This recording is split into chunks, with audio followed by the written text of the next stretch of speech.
Call the regular meeting of Planning and Zoning Commission for Monday, October 7th, 2019 at 8:10 p.m. All members are present. Item 2, our consent agenda. We have one item. That's to approve the P&Z regular minutes from September 16th, 2019. Do I hear a motion for approval? I so move. I have a motion and a second. All those in favor, signify by raising your right hand. Motion passes 7-0. Moving on to item number 3A, new business. Consideration and possible action preliminary plat of Highland Meadow, plat 19-00077. This is a request of Robert Mata on behalf of Gehan Homes, owner, to approve the preliminary plat of Highland Meadow, creating 72 single-family lots and 8 reserves. This is at the west side of Old Alvin, across from Jasper Stone Lane. Do I hear a motion for approval? So move.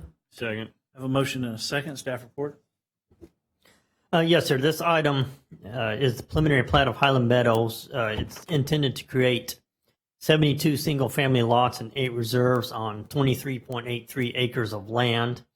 The lot sizes will be generally 60 feet wide and 120 feet deep. The property is zoned R1 cluster located in city limits. The location of the property is on the west side of Old Alvin Road across from Jasper Stone Lane.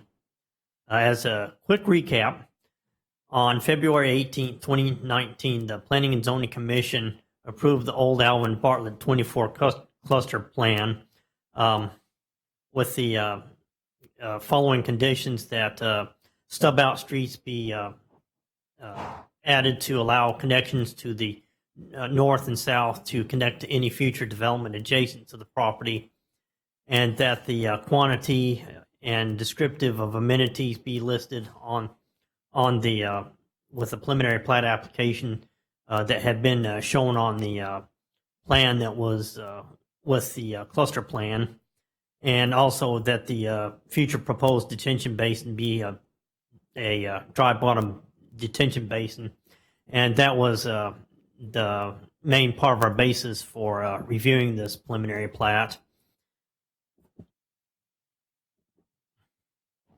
The plat does meet the requirements of the code conformance table. Staff recommends approval of the preliminary plat of Highland Meadow because it meets the meets the criteria for approval found in the Unified Development Code for approving preliminary plats. This next slide shows the applicant's property on the west side of Old Alvin Road at Jasper Stone Lane. And finally, this last slide shows the configuration of the plat. The plat includes the connections to the north and south, and also on this drawing there is charts showing what amenities will be placed within the plat, and also that large area to the west in the plat will accommodate the dry bottom detention basin. And that concludes my staff report. Thank you. Do commissioners have any questions for staff? Hearing none, we have a motion and a second on the table. All those in favor signify by raising your right hand. Motion passes 7-0. Moving on to item B, consideration possible action, zone change application number zone 19-00019. This request of Norman W. and Shelia Hicks, owner, for approval of a zoning change from interim Suburban Development District SD, single family residential 15 SR 15 for a recently annexed land totaling approximately 10.49 acres. This is at 7409 Bailey Road. I hear a motion for approval. So moved. Second. I have a motion and a second. This is an item from our public meeting. The staff have anything to add? Nothing additional for this one. The commissioners have any questions for staff concerning this item? Hearing none, all those in favor signify by raising your right hand. Motion passes 7-0. Moving on to item 4, discussion items, commissioners' activity report. Does anyone have anything to report to the commission? None. Our next regular P&Z meeting is October 21st, 2019. Just be sure you let staff or myself know if you're going to be not going to be present for that one. Item 3, discussion and proposed UDC amendment part 2. Yes, sir. I am pulling up the report that I sent out. This is the second time that y'all have seen this particular set of amendments.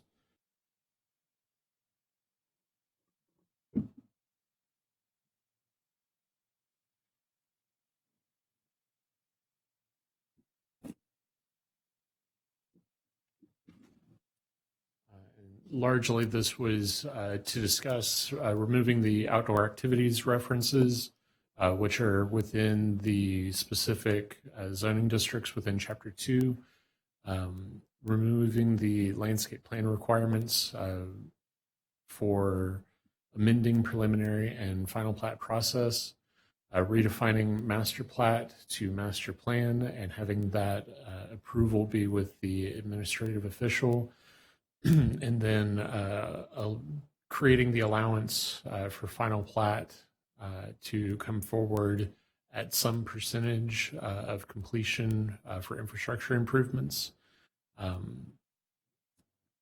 Those amendments were drafted and proposed within your packets. So starting off with the outdoor activities, this would take out of Old Town Mixed Use, Old Town General Business, Residential Retail Node, Office Professional, Business Park 288, Neighborhood Services, General Business, and General Commercial. It would take all of the outdoor activities subsections within each of those districts, move them to one of the more recently created sections that discusses broadly all districts, and then create this table that would further provide some clarity amongst the zoning districts, so that way it's all discussed in one unified language. What is shown in front of you is pretty much the same as what would already be existing within the Unified Development Code, except I have taken the liberty to address some of the temporary permitting to increase for general business and general commercial, where typically under today's code, it is limited to 4 times a year at no more than 60 days, so typically a 15-day event. And this would bump it up to 6 times. So it increases the potential number of events, but not the number of days within those events. And neighborhood services would also gain the 4 events, and then potentially Office Professional and Business Park 288 to have 2 such events per year. I just wanted y'all to have a better idea of what that potential language could look like. And I can go one at a time, or we can lump them all together, whichever one. Question, I guess lumping them all together, this would allow outdoor display in all GB and GC? Is that what this? As it is currently allowed. In all GB and GC? Correct. Outdoor display. Correct. Not many people utilize it, but outdoor display as defined within paragraph or subparagraph 4 there is mainly within that walkway immediately adjacent to a building. So you have the building, then you have 10 foot in front of the building, and as long as you maintain a 3-foot walkway, that is your display area. Does that include, and that doesn't include a business that, how can I put this, in front of your fencing, screened fencing? The way this is written is more outdoor display immediately adjacent to the building. Like having a sidewalk sale. So if someone wanted to sell vehicles of some sort and park them on their front yard of their business, would that be allowed here? That's not the intention of this section. Because I see no difference between a car and an ATV. I think that's already covered under different land use in the land use metrics under the auto dealership. So there's some regulations there for car display there. So this one doesn't cover it. Are there current issues in the city with that being a violation? I am not aware of those particular code enforcement actions. I would be more than happy to look into those, though. I don't have any further questions.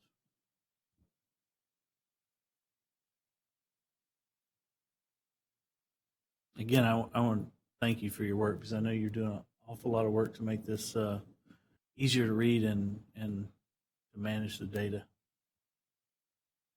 Thank you.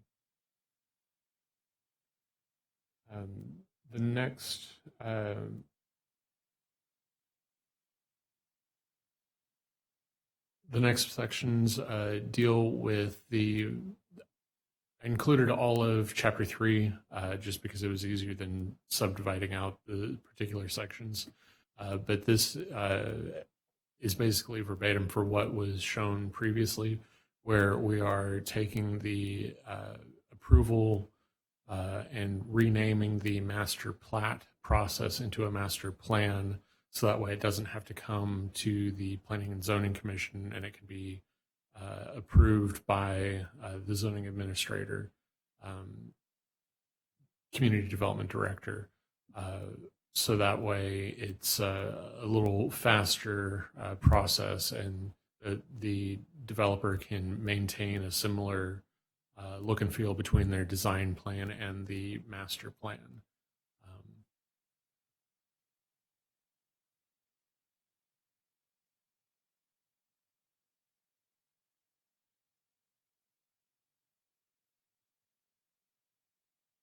And those sections were roughly on page 12 and 13 within Chapter 3. Any questions, comments So on in that? changing plat to plan, that allows it to become city planners. Correct. And we went into Chapter 1 to change the acting official, administrating official for that. It just wasn't thrown in this material for you, but it will be included within the joint public hearing. Any questions for staff on this one?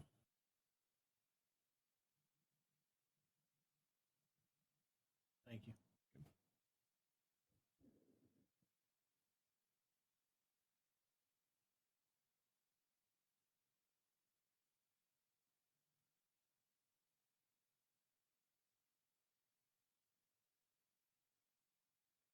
And then this was the last section of Chapter 3 edits, which discussed the criteria for approval for a final plat to come forward. Under today's rules, all of the infrastructure has to be completed in order for it to come forward without a subdivision improvement agreement. This would change it to be 85 to 90% for the water lines, sewer lines, stormwater infrastructure, and streets. And it would allow the engineering department to work with the developer to determine what 85 to 90% completion of those improvements is before they would allow the developer to submit for that final plat.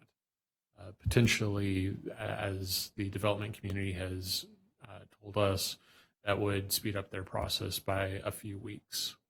And when it's a few weeks for the development community, they tend to think that is a positive movement forward. I've got some questions on this particular I guess I'm still confused as who this helps. I hear you saying it would speed up the process for the developer but how does it help the city? How does it help the city staff?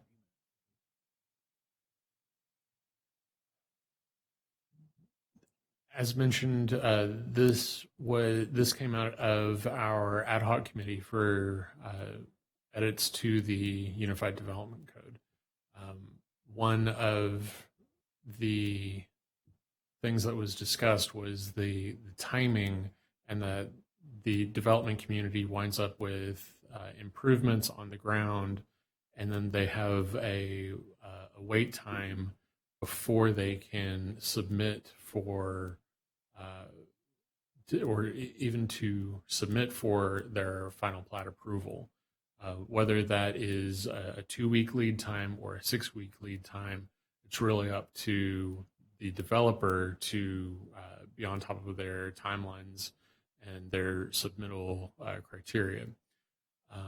This would potentially allow a little bit of flexibility while still maintaining that the final plat itself, if it were approved, would not be recorded, so lots would not be able to be sold until all of that infrastructure is 100% complete. So it's not something that, while yes, the city is working with the developer to finish or to bring that project to full completion, this isn't stating that the city is letting go of that process.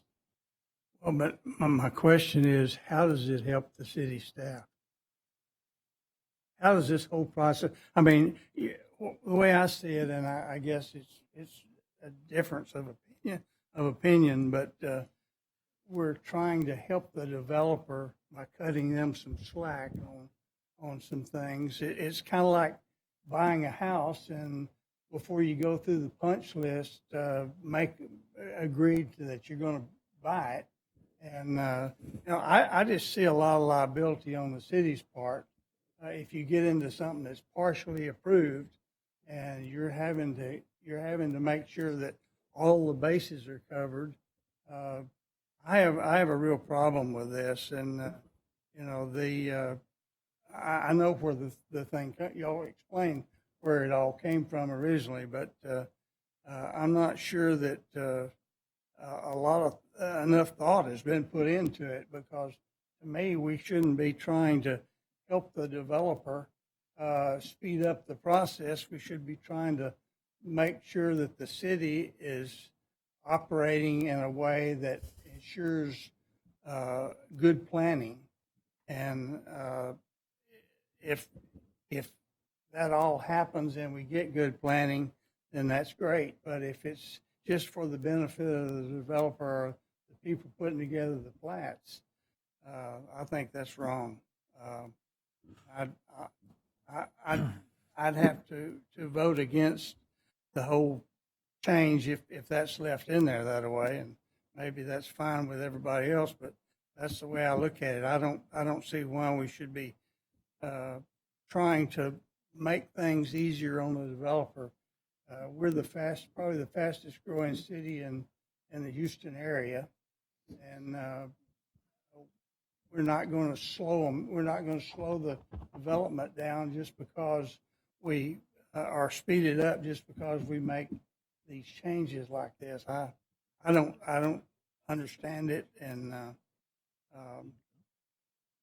I think if there was some benefit to the city actually saving us some time and doing some stuff and minimizing liability, I really do see some liability there on the city's part, but maybe there won't be. I hope I can clarify some of this, and staff can weigh in. Currently, a subdivision can enter agreement, a developer can enter an agreement with the city without building any infrastructure and get approval. That's current. We've debated the 85 and 90%, and it'll continue to be debated with council when they see it, because 85 and 90% is pretty complete. But we've approved final plat approval on subdivisions with subdivision improvement agreements in place, surety bonds, whatever, for large chunks of a subdivision in infrastructure. Complete stormwater detention systems that aren't installed yet. You know, those are high dollar value. They're not even completed to 85% or 50%. They're not done at all. So the city has to manage through inspections and checking and all the permitting after the fact, after the subdivision's got final plat approval. That allows the developer to sell lots. Where the risk is to the public who's going to be purchasing those lots is that, and the taxpayers, they're having to pay for city staff to deal with all that punch list that includes build a stormwater lift station, put in drainage pipes, finish a complete fence or sidewalk system. Those are big items. 85 to 90% is almost complete. No, it's not. And I'll argue this point. The developers have come in here for the past 6 years that I've been doing this, and longer since Mary's been doing it, and even you way back, and saying, we need final plat approval because we need addresses so we can sell lots, so we can get power run to the lots. CenterPoint will not give you power unless you have addresses. The only way you get addresses is for final plat. We've asked for years and years and years now to dig into this and figure out what we can do to help a developer get theirs so that they can get power run to the subdivision and protect the city's investment and reduce the amount of work staff has to do after the fact.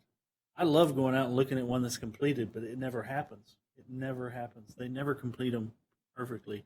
But I totally disagree with the developer coming in, pushing a little dirt around, coming here for a final plat approval when they have a punch list that's every construction item on the job.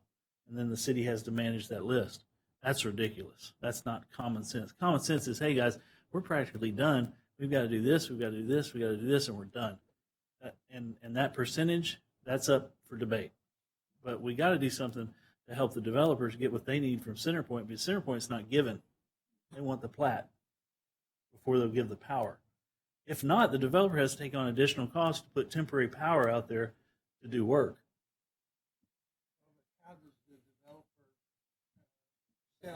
How does the developer sell lots if the streets are not totally in, if the water, sewer, drainage, everything is? They can sell lots before And do pre-sale on anything. Pre-sales on that. People will buy it off a picture. I mean, we've had one subdivision. Builders, I guess we're talking about builders, not people. We've had This one. is subdivision. We've had one subdivision off of Veterans. It sold an enormous amount of lots pre-sale before they built one house. But you're talking about builders. No, Builders. people bought lots to be built before anything was done. Before the subdivision was completed, before one house, before they even built one spec house or put in a trailer, they sold an enormous amount of lots. I was surprised that the demand was for a city subdivision without a mud tax, and it sold those houses extremely fast. Subdivision is nearly complete today. Other subdivisions down on Old Alvin,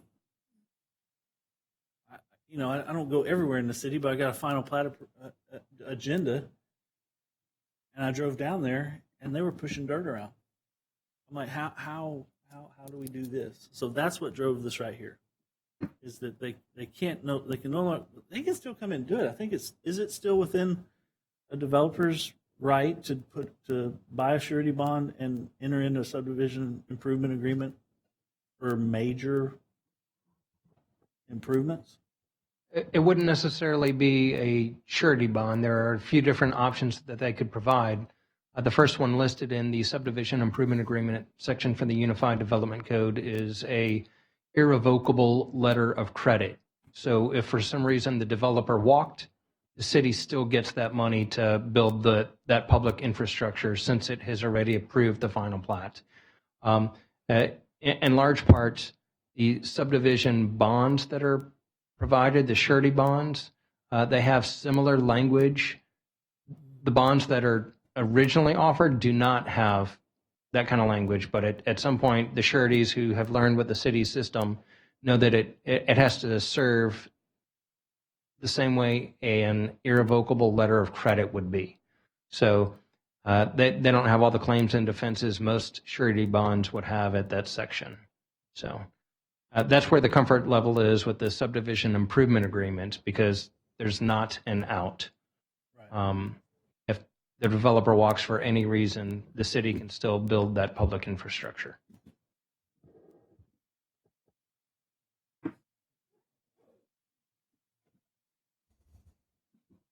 Haven't seen this. I'm in support of this change.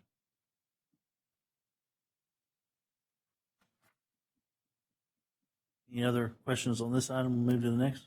Anyone?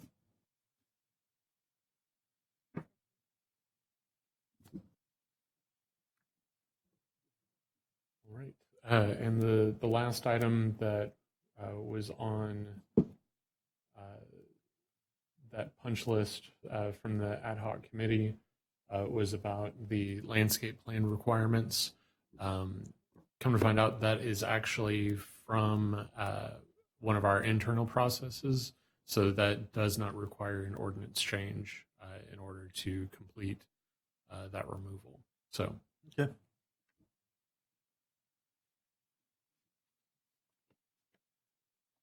This item I asked to be put on the agenda was to get a report on the Pearland Parkway PD at Berry Rose. One of our key pieces of property in Pearland that probably generates the most questions, and that to staff and city council members and city managers and us, and that is what's going on Pearland Parkway and Berry Rose. So I've provided a short synopsis of the history and the actions that have gotten us to today's development. That's there for y'all's viewing and reading pleasure. But at the end of the day, it ends with a retail shell building that will follow the planned development for any and all allowed uses within that site. So just to be clear, that PD did not include a site plan that was tied to the development? That PD had that particular corner outside of the design plan. So there was no design spec for that 2-acre property, roughly 2-acre property.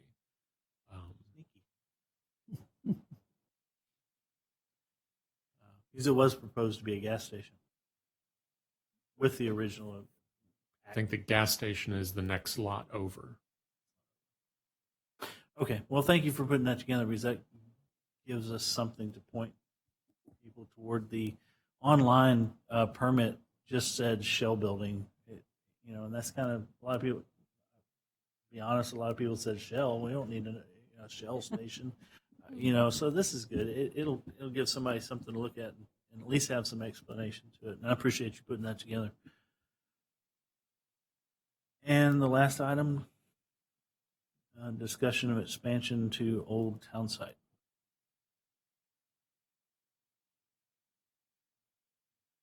So Commissioner Cade asked that this be put on the agenda for discussion of expansion of the Old Town Site.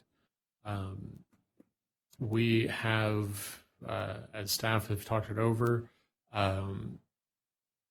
we are fixing to go into a comprehensive plan amendment, new comprehensive plan adoption. So amendments to the future land plan, will be lively within the coming years. As I believe there was a specific site in question, that property owner is more than willing or more than able to request both a future land use plan change for that site ahead of the comprehensive plan amendment and to rezone the property in question as well. So it would be two applications to rezone the property near McLean and Walnut.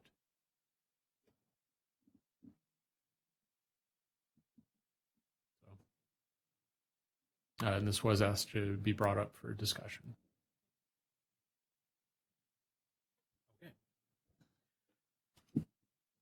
Does anyone have anything else to add? Nope. Hearing none, we'll adjourn at 8:41.